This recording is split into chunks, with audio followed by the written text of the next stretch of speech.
Yung natira mo, brother, or yung naitumba mo, brad, kahit anong tapang mo dito sa laya, kahit ilan ang tinumba mo, no? Paano ka na ngayon? Nakapatay ka. Isang araw sa'yo, brother, no? Gusto ko lang tanongin sa'yo kung gaano ka katapang. Kung gaano kalakas ang loob mo. Alam mo, brother, sa totoo lang, sa panahon ngayon, marami ng kaguluhan nangyayari. Maraming matatapang, no?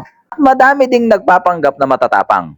At kung iniisip mo, brother, na kapag nakapatay ka, ay sikat ka, tama yung iniisip mo. Totoo yun, sisikat ka. Yan yung unang bahagi ng katapangan, brother, ha? Ngayon, brother, ito yung pangalawa, brother, no? Paano ka na ngayon, nakapatay ka? Paano na ang sitwasyon ng buhay mo, kapatid? Yung natira mo, brother, or yung naitumba mo, brad, wala nang problema yon. Patay na yun, pahinga na yun, di ba? Wala na siyang alalahanin. Ito na ngayon ang tanong, paano ka ngayon, brother? Kasi, brad, kung nakapatay ka, natural, magtatago ka, hindi ka naman magpapahuli. So, hindi ka rin malaya, brother. Malayo ka sa pamilya mo. Hindi ka makakilos ng maganda. Lagi kang tamanduda, lagi ka may pinagtataguan. Kasi nga ayaw mong mahuli. Kutya, brad, di ba? Ang hirap ng sitwasyon mo. Tago ka ng tago eh. Wala ka rin kalayaan. Ngayon, brad, pag sumuko ka naman, brad, makukulong ka. Sure yun. Tama? Paano kung hindi ka umabot sa kulungan? Di quits ang tawag doon. Yung tinira mo, brad, magkikita kayo ngayon doon sa impyerno.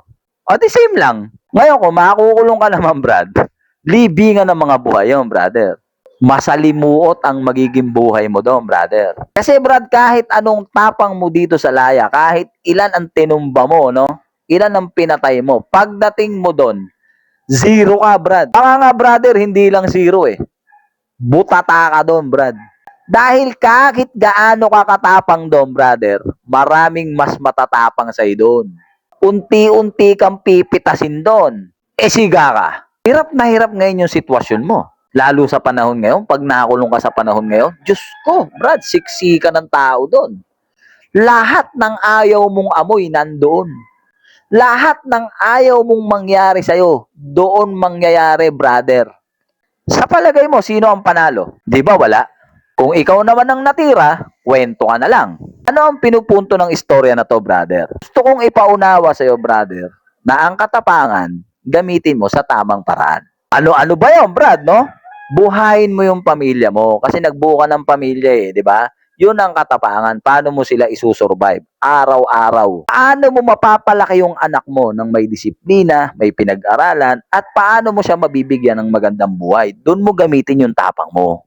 Wala kang mapapala sa pakikipag-away, pakikipag-argumento. Wala, brother. Mauubos lang ang oras mo, brad. Para sa akin, ang tunay na matapang, humaharap sa pagsubok ng buhay. Hindi yung puta nagsisiga-sigaan ka lang, di ba? Tapos at the end of the day, putang ina, tameme ka rin. Mahirap yung brother. Magandang araw sa iyo, brother, kapatid, kaibigan, tropa, pare. I hope na itong video na to ay makarating sa iyo. At kapulutan mo ng aral, maging ng mga anak mong binatilyo na maiinit ang kilikili. Para sa mga kapatid nating Triskelion, mga brother, mayroon akong available na t-shirt na 450 capital N. Yan, tapos 1968 sa likod. At meron pang isa na TYM, Triskelion Youth Movement, at ano ang T6 mo. So, same lang ng tela nila. For only 450 pesos, syempre iba ang shipping. Maraming salamat sa panonood ng video. Ako to si OAB in the place to be. Salute!